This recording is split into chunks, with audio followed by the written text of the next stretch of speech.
Sky News. Сегодня новости, завтра история.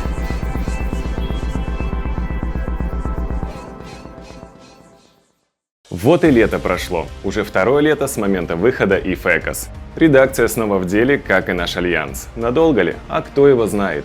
Пока есть интерес и ваша поддержка, которую вы можете выразить лайками и комментариями под этим видео, мы будем с вами. Хей, мой ник Let's Play, и это долгожданные новости по EVE Echoes. Контент для данного видео собирался около 3 недель и охватывает события, которые происходили на протяжении последних месяцев. Поэтому разогревай варп двигателя, открывай тюбики с едой для клонов, ведь сегодня ты узнаешь. Void и OG, почему началась и как закончилась война в регионе Тенерифес. Как Альянс БУП передавал свои цитадели под прицелом 30 каров и 10 дредов. Новый локальный конфликт между Red Machine и Union of the Free. Плюсы сброшены. Капелька журналистского расследования. Чем занимаются испанские и китайские альянсы в регионе Импас. И, наконец, как новостники заехали в регион Delph и потеряли цитадель корпорации. А спонсор этого выпуска – VLT More Than a Game.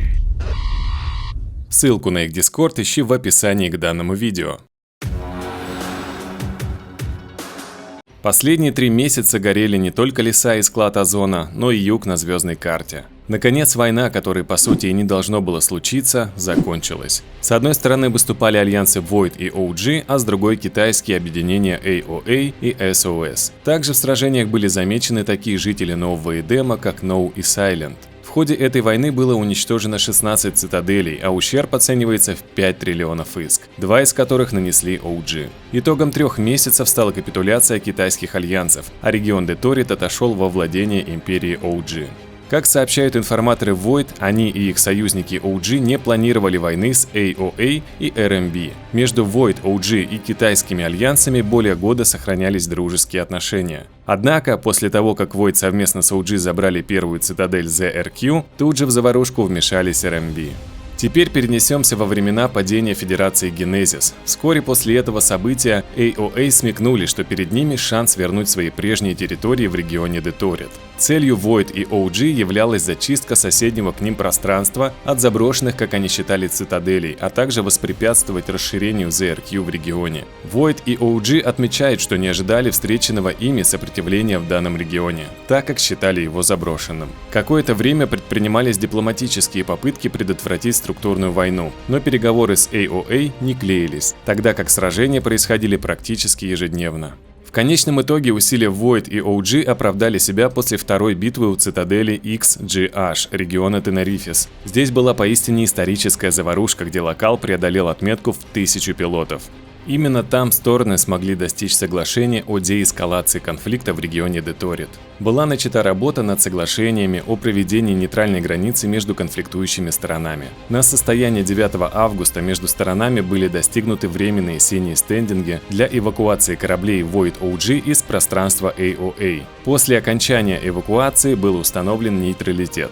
Void и OG отмечают, что довольны результатом, так как конфликт удалось закончить без дисбенда AOA и SOS, которые были образованы также из пепла SCG в ходе очередной минувшей войны.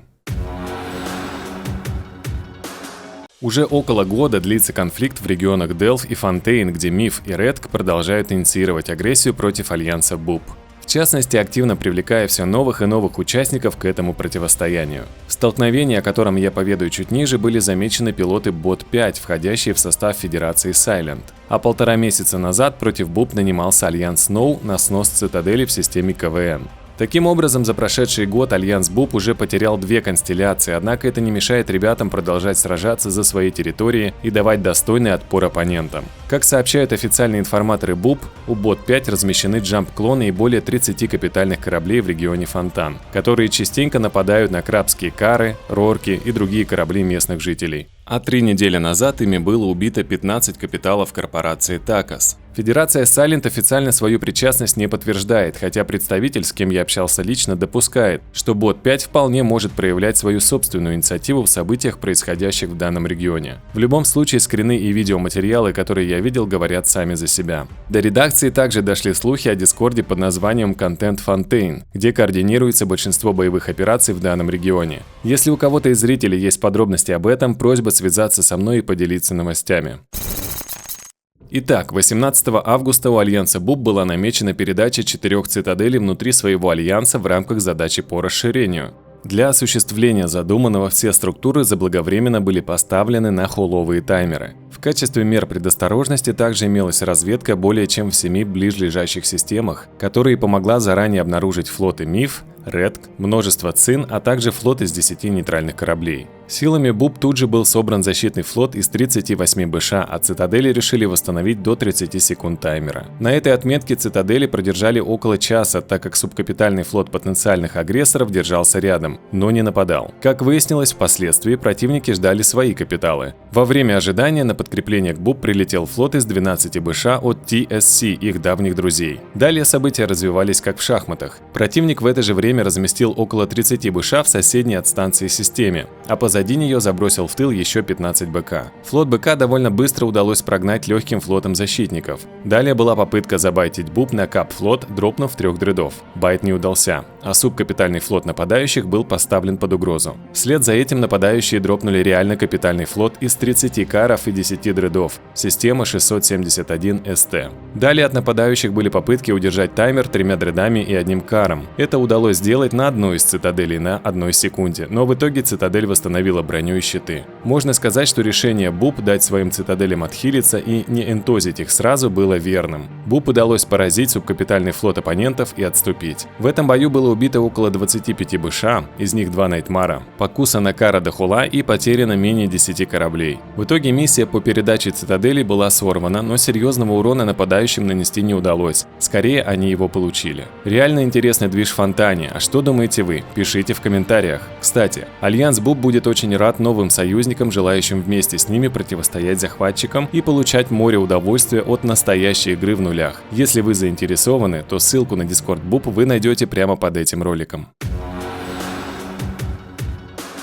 Около года назад Альянс Red Machine объявил войну Альянсу Union of the Free. В ходе данного конфликта состоялась череда сражений, где обе стороны получили по несколько побед и поражений, прежде чем был заключен пакт о ненападении на структуры. Об этом есть пост на Reddit, внимание на экран. Теперь вернемся в наши дни. Примерно 3 недели назад стороны решили отметить годовщину и снова вернуться в конфликт. А точнее, их вернули на этот раз события, разворачивающиеся вокруг корпорации МСК. Дело в том, что корпорация МСК, состоявшая в РМ, решила перейти в состав ЮФ. Переход был согласован. А если быть точнее, то корпорацию просто исключили из Альянса и дали 3 дня на снятие своих аутпостов в регионе Квериос. Однако, как сообщает ЮФ, за полдня до намеченного срока силами РМ таймеры МСК были сбиты, а 2 структуры удалось уничтожить. Причиной стало «а вы не успели».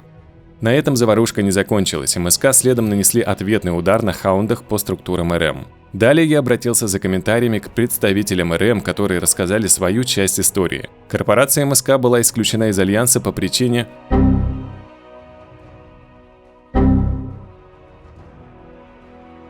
а на выезд им было выделено 2 недели. В этот период их никто не трогал. Однако МСК за предоставленное время не предприняли никаких шагов к передаче или продаже цитаделей, а также снятию своих посов. Получив нейтралитет, они занялись нападением на бывший Альянс. РМ же в ответ начали защищать свой спейс от нейтралов. После вступления МСК в ЮФ, о чем заранее РМ не было известно, по договоренности Silent, РМ дали снять посы, а 2 цитадели были взорваны. Чем дольше я копался в этой истории, тем больше противоречий и разных точек зрения я встречал. Прошу не принимать все за чистую монету и помнить, у каждого здесь своя правда, но плюсы между РМ и Федерацией Silent были сброшены. 28 июля стало известно, что китайские альянсы ТТ-68 и ОТО начали структурную войну в регионе Импас, напав на цитадель альянса The Flying Circus. Летающий цирк незамедлительно ответил постановкой всех структур оппонентов в регионе Тенерифис на арморные таймеры. Если взглянуть на карту, то цитадели китайских игроков до сих пор на месте, что говорит нам о том, что ТТ-68 и ОТО успешно отдефали свои структуры. Стоит отметить бой в системе TWG региона Импас за броню цитадели цитадели циркачей. В непродолжительном и довольно ровном по кораблям сражении, состав флотов смотрите на экране, пилоты защитников показали превосходящее мастерство ведения боя, разобрав вражеский флот до последнего винтика. Итогом стало 44 уничтоженных корабля на сумму 36,7 миллиардов исков.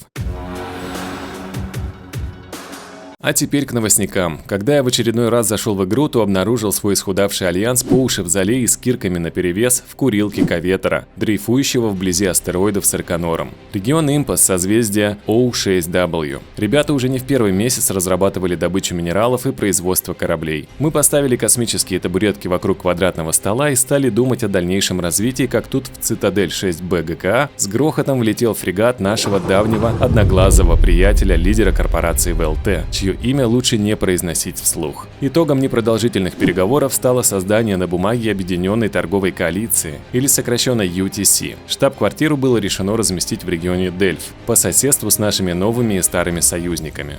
Кстати, в связи с этим сейчас мы активно ищем новых пилотов как с лопатами, так и с пулеметами. Контакты вы найдете под этим роликом. Занятие теперь найдется каждому, так как наша НРДС-политика изменилась на NBSI с некоторыми ограничениями. Итак, дело в том, что наши новые союзники РМ и ВЛТ проживают по соседству, а именно в регионе Квэриус, и подсказали, что система QY6 в Делф никому не принадлежит. Под покровом ночи по московскому времени конвой с нашей структурой выдвинулся по месту назначения. Однако через сутки, когда станция должна была развернуться на полную мощность, разведка доложила о формирующемся флоте из местных жителей, а именно TSC, МИФ, БУП и даже Тримарк. Я спешно связался с дипломатами TSC и БУП, однако предупредить бойню не удалось. На экране вы можете видеть результаты переговоров. В час X уничтожать свежеиспеченную цитадель прилетели 150 пилотов, а на защиту встали 50 бойцов РМ и ВЛТ. Надо сказать, что бой был достаточно жарким, но учитывая значительное преимущество оппонентов, наш сабкап флот потек, поэтому 9 из 10 дредов ушли в отступление, а один зазевавшийся был уничтожен. Цитадель была взорвана. Мы очень рады такому теплому приему. Спасибо, ребята. На этой радужной ноте я заканчиваю сегодняшний выпуск новостей и напоминаю, чтобы поддержать канал и ускорить выпуск контента вы можете лайками, комментариями и донатами. Необходимые ссылки можно найти прямо под этим роликом. И не забывайте присылать новости мне в Discord. Больше контента, богу контента.